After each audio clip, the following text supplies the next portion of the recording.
Hello, everyone, and welcome to the Off the Charts Football Podcast. My name is Joe Rosales from Sports Info Solutions, and I am joined by Aaron Schatz of Football Outsiders. Today, I am hosting in place of Scott Spratt, who is feeling a little under the weather, and his voice wouldn't really be conducive to being able to handle this. So you guys get me. How you doing, Aaron? Good. What's your team, Joe? I'm a Patriots fan. I grew up in okay, so there's two of us. Oh, God, everyone's turning off now. Right, we should have saved that to the end. We promised no Carolina Panthers talk this week. Absolutely. with Scott not feeling well. Yeah. All right, but let's start actually by talking about a couple teams that aren't the Patriots or the Panthers, a couple teams that I think were somewhat written off a few weeks ago in terms of their playoff potentials, but are starting to get back in the mix, and that's the Tampa Bay Bucks and the Green Bay Packers. Basically, after their dismantling of the Seahawks, the Packers, they've jumped pretty high in DVOA this past week. Let's see. So according to the article that you wrote this week, I guess they went from being 12th in DVOA to 7th this week. And if you take into consideration the weighted DVOA, they're actually 6th. I guess let's talk about Green Bay a little bit. How hard are they? How hard are they? I mean, I'll admit, I never really wrote them off, despite being 4-6, because despite Aaron Rodgers not seeming to play as well as in past years, and I think the Rodgers story falls between the sort of the stats of, oh my God, he's nowhere near the guy he used to be, and the film study of, oh my God, it's all about the offensive scheme he's playing in and he's fine. I think it's somewhere in between that, but things have definitely gotten better the last couple of weeks. I never really wrote the Packers off because, one, I was never a big believer in the Detroit Lions, and two, Aaron Rodgers is still one of the 3 or 4 best quarterbacks in the game, and you just don't want to write off a team with one of the top quarterbacks in the game until they're completely out of it. I think they're coming back in the last few weeks as a surprise. I think the bigger surprise has been allowing no more than 13 points a game for 3 straight weeks because their defense was so horrible during that 4-game losing streak. Right. And it's the secondary, the front 7, they're actually a top 10 team in adjusted sack rate and adjusted line yards on defense. So the front 7 has been quality this year, and Nick Perry in particular has really come up this year. He was a sack seer favorite a few years ago, never seemed to quite play up to his potential. He's played really well this year, but the secondary has been so rattled by injuries. But everything's been going well the last 3 weeks, and of course, Rodgers has been going really well. So I think it's really interesting. The Packers are in a good place when you look at the tiebreakers with Detroit because of the fact that the Packers beat Detroit back in Week 3 and play them in Week 17. Green Bay only needs to make up 1 game in the standings in order to make the Week 17 game for the NFC North Championship. Right. So that's, I think, actually, we're going to come back to that in a second in terms of talking about Green Bay and Tampa with their playoff odds. But let's actually just jump back real quick to that Seattle game from last week. So how big was the DVOA for that one single game, and was it the biggest this year? I mean, there have been a couple games, back in Week 3, the Eagles destroyed the Steelers 34-3, and that had a pretty big DVOA score.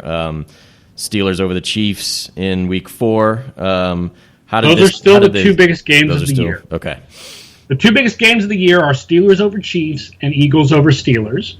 But this one was 86.2% DVOA, so that makes it the, I believe, 3rd biggest single game of the year. And, 4th biggest single game of the year. Baltimore in Week 13, the big game against Miami, that is the 3rd biggest game of the year. That one's at 94.5%. Okay. So it was also just for Seattle. I wrote about this in the article this week, but minus 77 is the worst game that they've had since Matt Hasselbeck was the quarterback in Pete Carroll's first year. So this was a little bit of a shocker from Seattle. But yeah, it was a big game for Green Bay, and the last 3 weeks have been very good for Green Bay, and they look dangerous going into the final 3 weeks of the season. Right, and then of course there's Tampa Bay that's starting to look pretty frisky. Now they've won 5 straight games. Those games have come against the Bears, the Chiefs, the Seahawks, Chargers, and Saints. However, Tampa Bay is still just 19th in DVOA, but 13th in overall in weighted DVOA. So in terms of that, like, does that make Tampa, let's say, quote unquote, one of the hottest teams in football, or playing better than potentially we've been giving them credit for up to now? Oh no, I think they were pretty bad in the first 9 games. Unlike Green Bay, I had written Tampa Bay off, but. Okay. They have been fabulous over the last 5 weeks. So on offense, they've gone from 22nd to 11th. They were 22nd through week 9. They've been 11th since. But that is nothing compared to the defense. The defense was 20th through week 9. It's been number 2 in weeks 10 through 14, trailing only the New York Giants defense over the last 5 weeks. Now, that being said, look, I'm always the one who comes out and says that you need to look longer term. People, when they look at the NFL, they want to just look at the last 2 or 3 weeks. There's a lot of recency bias. All the research that we've done suggests that you need to look at a larger sample and a longer term, unless it's a specific injury that has caused a team to decline, or a specific player coming back from an injury or suspension who's caused a team to improve. You really need to look at the longer term. That's why weighted DVOA isn't really any more predictive for the playoffs than full season DVOA is. Okay. And even weighted DVOA is created so that the last 8 weeks pretty much all have full weight, and weight doesn't start to drop until you get to 2 months ago. So I'm not suddenly thinking Tampa Bay is the greatest defense in the league. I think they're clearly better than they were over the first half of the season, but I don't think that they're suddenly an unstoppable force. Okay. So I think what's interesting about them is, within that 5-game win streak that they've been through, 2 of the teams that they've beaten are top 10 DVOA teams. And this week coming up, they've got the Cowboys, who, is another top 10 DVOA team. Now, based on the playoff odds, if we sort of get back to talking about the 2 teams, both Green Bay and Tampa, Green Bay is at 39.9% at this point to make the playoffs. Tampa Bay is at 54.5%. But so that's the thing, is Tampa is going up against the Cowboys this week, then the Saints, then the Panthers. At this point, between the 2 teams, do you have a feel for who? I mean, despite the Tampa's odds being higher, is there a feel for which team is in a better position potentially to make the playoffs? I'm subjectively, I think the Packers, because I just believe in the quarterback, and I believe in the quarterback of the Atlanta Falcons also. But that being said, a lot of Tampa Bay's chances to make the playoffs now are about the wild card, not the division. Right. In fact, in the playoff odds, Green Bay is more likely to be a division champion than Tampa Bay is, even though Tampa Bay is currently tied for the lead in their division, and Green Bay is 2 games behind. Green Bay is a division champion in 32% of our simulations, Tampa Bay in only 28%. But Tampa Bay's playoff odds are much higher at 54.5% because there's now a strong chance that they'll be the second wild card. I feel pretty confident that the New York Giants will be the first wild card. Okay. I think the second wild card now comes down mostly to Washington and whoever loses the NFC South. Now, here's the thing about this week with Tampa Bay and why I'm so negative on them, I think, for the division title, is that their defense has improved so much over the last few weeks, but it has not improved against the run. In fact, it's been worse. They were 16th against the run in the first 9 weeks of the season, 25th in the last 5 weeks, whereas their pass defense went from 20th to 1st. And I don't think that's a great combination against Ezekiel Elliott and the Dallas Cowboys, plus that game is in Dallas. So if they lose that game, they're now a game behind Atlanta with the two teams basically facing the same schedule over the last 2 weeks, which is New Orleans and Carolina, one at home and one on the road. Right. So I think it's likely Tampa Bay loses this week, which means at that point they're really just fighting for the wild card more than the division. But they do have a nice chance at the wild card, better than what Green Bay has. Right. Okay. So that's interesting. I mean, you said that the Green Bay is going to have to make up a game between now and that Week 17 matchup with the Lions. But they'll make it up by Detroit losing, because Detroit has to go to the Giants and to the Cowboys, right. And it is going to be very difficult to win both of those games. It is a lot easier for Green Bay to win at Chicago and at home against Minnesota to win 2 than it will be for Detroit to win both at the Giants and at the Cowboys. It's pretty likely that Week 17 is a battle for the NFC North title. Right. Okay. Which will save us from having to watch Houston play Tennessee in prime time. I mean, that would be, that classic sort of Green Bay Detroit thing. That would be fun. Yes, I have a feeling that if that's the choice for Week 17, my guess is both of those games will be for division titles, and my guess is that NBC will want the Green Bay fans. The national Green Bay fan base. That's what they'll want. Right. All right. So let's transition a little bit here and maybe start talking about some MVP candidates for this year. Well, as long as we're talking about Aaron Rodgers, we might as well talk about MVP candidates. Absolutely. And I think that, obviously, I think there's already been a decent amount of attention paid to how sort of interesting this year's crop of players potentially is. One thing that came out this week, Chase Stewart from 538 suggested Le'Veon Bell should be a candidate after his incredible performance this past week against the Bills, in which he carried the ball 38 times for 236 yards and 3 touchdowns, and then also caught 4 passes for another 62 yards, all while playing in the snow in Buffalo. So let's actually start just maybe by running through a few of the potential running back candidates. How about in terms of DYAR? How does that rate, say, Le'Veon Bell versus David Johnson versus Ezekiel Elliott? Well, Ezekiel Elliott is far ahead in rushing value. Okay, so in rushing value, we have Ezekiel Elliott at 344. No other running back is above 222. It's a huge lead for Ezekiel Elliott. He's also third in run DVOA, so value per run. Obviously, he's run 100 times more than like LaShawn McCoy or Carlos Hyde, who are 2 and 3 in DYAR. By the way, just want to point out Carlos Hyde being number 3 in DYAR for a horrible team with a bad offensive line is kind of insane. So let's just give him a little bit of props. Absolutely. And in passing, in receiving, Ezekiel Elliott is not up at the David Johnson level, but he is positive. He's got 73 DYAR, which is 12th in the league. David Johnson is insane as a receiver, 258. That's a lead that's roughly equivalent to what Elliott has as a running back.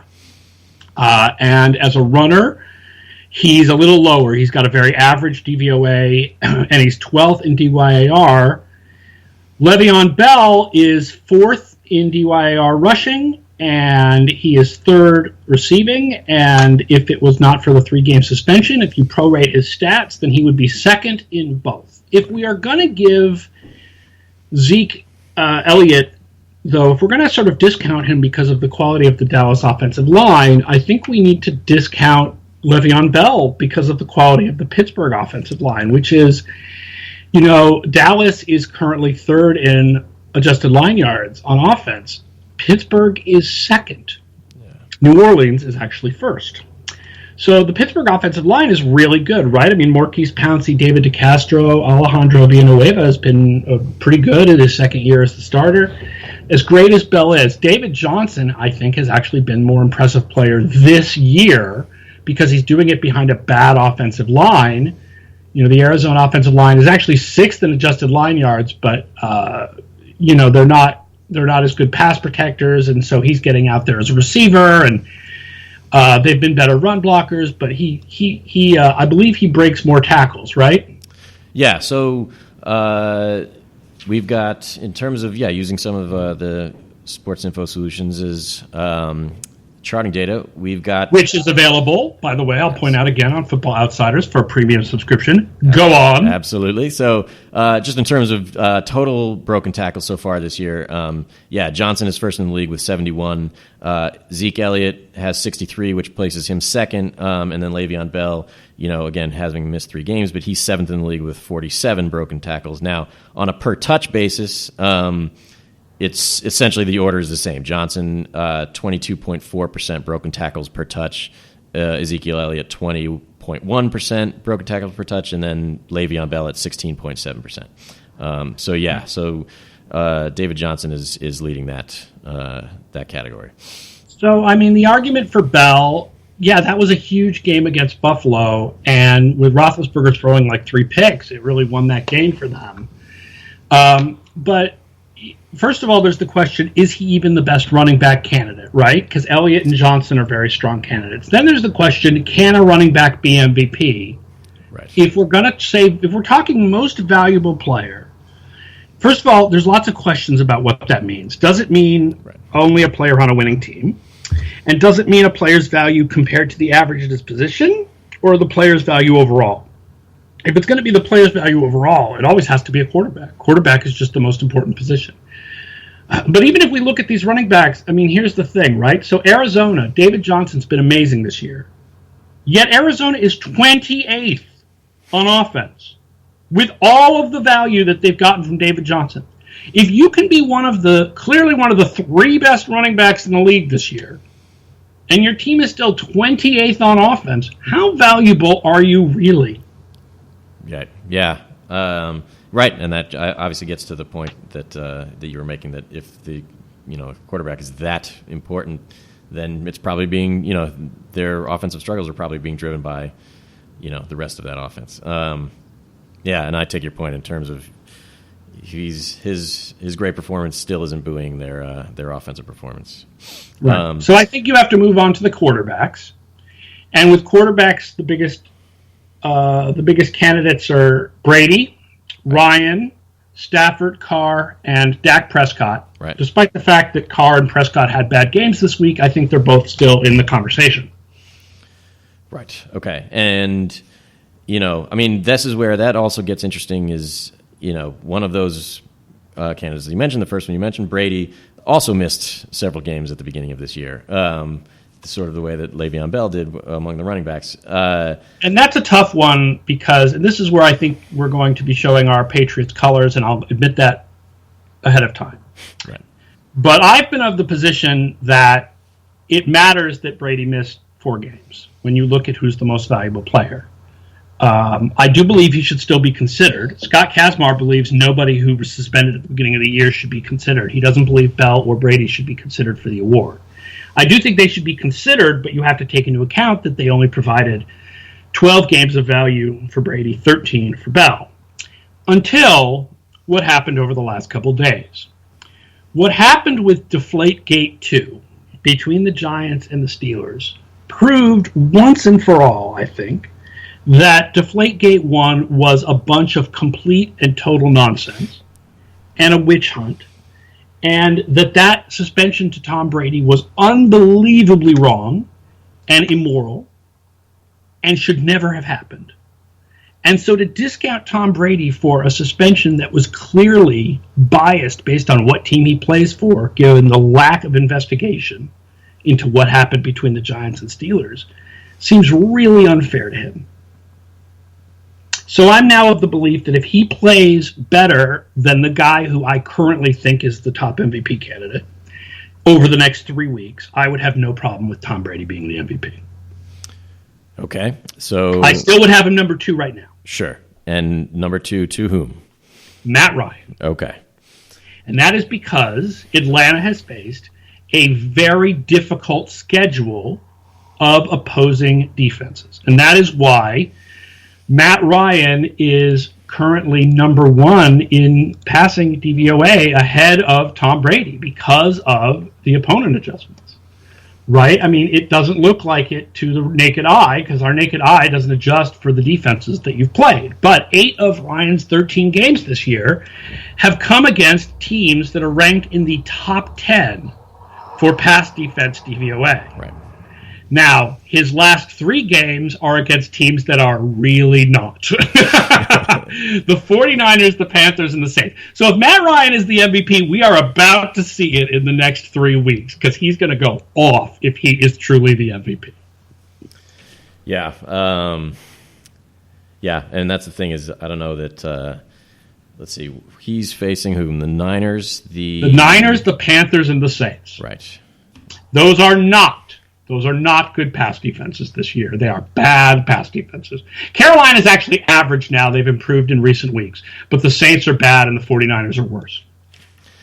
Okay. And so, I mean, I know that we've kind of gotten at the, the notion that they're, it's really hard to find anybody more valuable than a quarterback to how a team ends up doing. But are there any non-QB, non-running back candidates that we should be, potentially considering? Is there somebody like Von Miller who's tied for first in sacks this year and, top 5 in pressure rate? Are there any sort of those type of players that... I love Von Miller. I definitely think Von Miller is the most important defensive player in the league right now, except for perhaps Earl Thomas. But I still have to go with the quarterback. But I'm going to bring up one other player who I think has been tremendously, tremendously valuable this year and needs MVP consideration. And that is Justin Tucker, the kicker for the Baltimore Ravens. Now, I know that naming a kicker MVP seems insane. And when they did it in 1982, it was insane. Because Mark Mosley really wasn't that much better than other kickers that year. It was more like, oh my God, it's a strike year and we're all confused by everything. Mm-hmm. But what Justin Tucker has done, right, the only field goal he's missed was the one that was blocked against the Patriots. So that one's not even necessarily his fault. Right. Based on our metrics, adjusting for weather and altitude, he has been worth 22.8 points, more than what you would expect from the average place kicker. Yeah, wow. No other kicker has been worth more than 8.8. So essentially, Justin Tucker is 2 touchdowns better than the next best kicker in the league, just on place kicking. The Ravens are also the number 2 team in the league in number 3 team in the league in kickoff value, behind only Philadelphia and New England.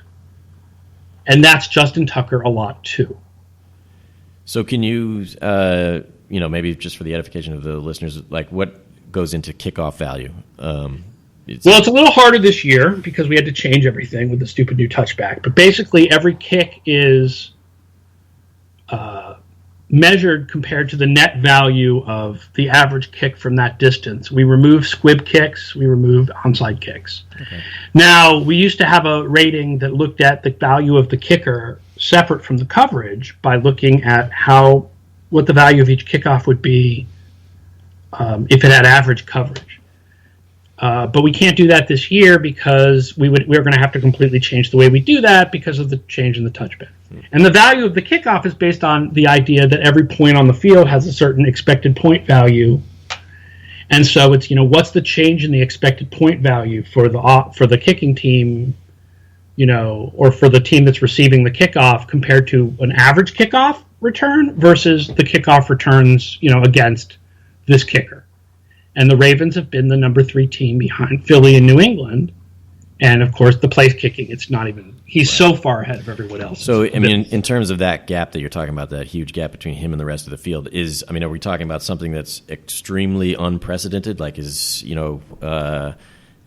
was the last time that there was something even, say, remotely close to this? So, based on the calculations, the metrics that we use, Justin Tucker is having the best year by any place kicker since at least 1989, okay. Right? He's 22.8 points better than what we would expect for an average kicker, normalized for this year, to make this year a 0. The previous high is 2005, the Arizona Cardinals of 2005. And the kicker for them that year was, hold on a second, and I will tell you it was Neil Rackers. Okay. Except for one game of Nick Novak. And before that, you had 1998 Minnesota. That was the year that Gary Anderson didn't miss any field goals until the playoffs. That's 19.1 points over average. And then before that, you have the 1997 Kansas City Chiefs at 17.4 points over average. And that was Mr. Stoyanovich was the kicker, Pete Stoyanovich. And in each of those years, there was at least one other team above 10 points over average. Okay. So Tucker is the best kicker we've ever measured and has the largest gap between him and second place that we've ever measured. It truly is remarkable. Yeah, that's stunning. I think you're right. I don't think anybody's ever really going to pick a kicker for MVP, but they did it once. They did it once. But that was wrong. Yeah. And I don't think they will. Listen, I don't think that Justin Tucker is as valuable this year as Matt Ryan or Tom Brady. Right.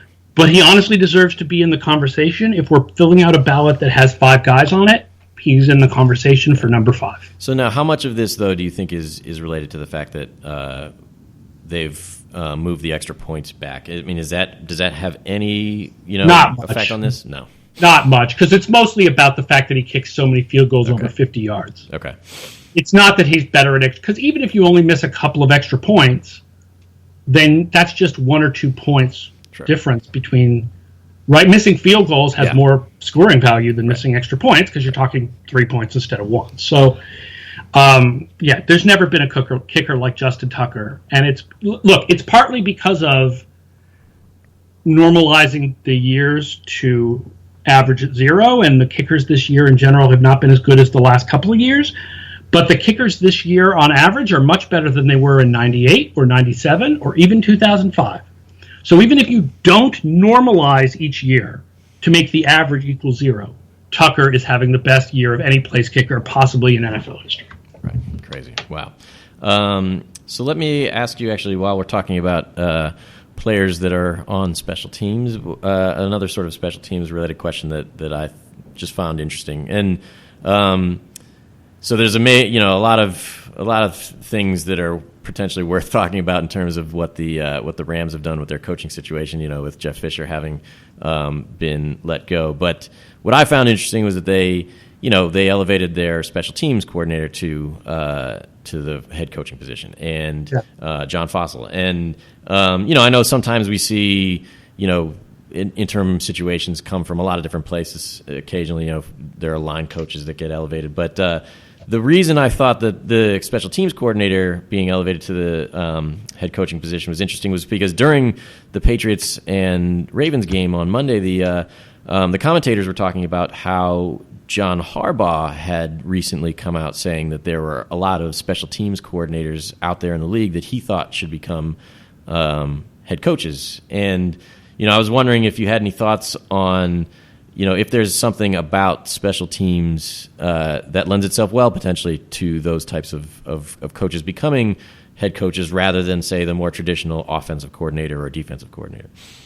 Sure. First of all, I'll point out that not only is Justin Tucker having the best year of any kicker in history, but Johnny Hekker may be having the best year of any punter in history, or at least in Football Outsiders history. Right now, this is so again, I'm going to give you net rather than gross, because that's what I have in front of me. But right now, the net punting value, and because, look, I'll be perfectly honest, we are not great at measuring hang time, right? When we try to separate the kicker from the return, we're not measuring hang time, so it's somewhat imperfect. Right. The net punting value of the Rams this year, the Rams have the best special teams in the league overall. They're above average in every way except punt returns, but mostly it's punts. 25.5 points of field position above average. That would be the highest ever. The current record is also Johnny Hekker 3 years ago, 22.4. And before that, it's the expansion Houston Texans of 2002, which had a net punting value of 20.9 points above average for Mr. Chad Stanley. So, Hecker's amazing. I am in favor of special teams coaches getting interviews. And one big reason is that a head coaching job is a CEO position. The job of a head coach is generally not to work with one specific side of the ball. Yes, some head coaches do scheme. They are experts on one side of the ball. Head coaches who are experts on one side of the ball bring their scheme with them.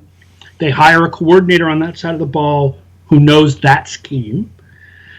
But your management is much more about managing the whole team. And special teams coordinators have been managing players on both offense and defense as special teams coordinators, so they have sort of a more well-rounded view of the team. And some of these guys have been very successful for a long time and really deserve to be interviewed. Now, I know that John Harbaugh himself has put forward their special teams coordinator, a guy by the name of Jerry Rosburg, as a head coaching candidate. But Jerry Rosburg is 61 years old. That's a pretty old first-time head coaching candidate. The guy I think is a great head coaching candidate is Dave Taub, the Kansas City special teams coordinator. Kansas City is currently number 2 in special teams, despite not having a great kicker or punter. And he was also the special teams coach of Chicago for all those years when Chicago had the best special teams in the league, not only because of Devin Hester, but because they had spectacular coverage on kickoffs and punts. So I think Dave Taub is a guy I would absolutely interview. And then if I were the Rams, I would make sure Taub was bringing in somebody who was an offensive expert. And if Taub is tied to Andy Reid, then he maybe can bring in someone from the Andy Reid family of coaches to be offensive coordinator. And I think that short passing, kind of spreading it out, short passing Alex Smith type offense would kind of work for Jared Goff's strengths. Interesting. Okay. I should also mention, I believe that John Harbaugh was a special teams coordinator before becoming a head coach, correct? Yeah. Yes, and Bill Belichick was earlier in his career before he was the defensive coordinator of the New York Giants. Right. Yeah. Well, anyway, that's thanks for your humoring me with the that question that I had, just because it was something that kind of occurred to me as potentially being interesting about, I had never really thought that hard about special teams coordinators potentially being, really well qualified to be stepping into head coaching roles. Yeah. So anyway, I think that covers most of what we wanted to talk about this week, Aaron. So I think we're going to wrap it up, unless you have anything else that you'd like to mention. No, man, let's go into Week 15. Next week, we'll get to talk Christmas games. Absolutely. Woo, Christmas games! Week 16, actually. Week 16 has a pretty sweet slate of primetime games, actually, if you can tear yourselves away from your families or, like me, don't celebrate the holiday. Giants at Philadelphia on Thursday night. The Baltimore at Pittsburgh Sunday, Christmas Day at 4:30. Denver at Kansas City at 8:30. And Detroit at Dallas on Monday night. Those are all great games. Ignore the one Christmas Eve night between Cincinnati and Houston. Don't watch that. Spend time with your family instead. All right. Sounds great. So, let's look forward to those games. And we will be back for another podcast next week. Until then, have a great week, Aaron, and enjoy your football, everybody that's out there. See you later. Au revoir.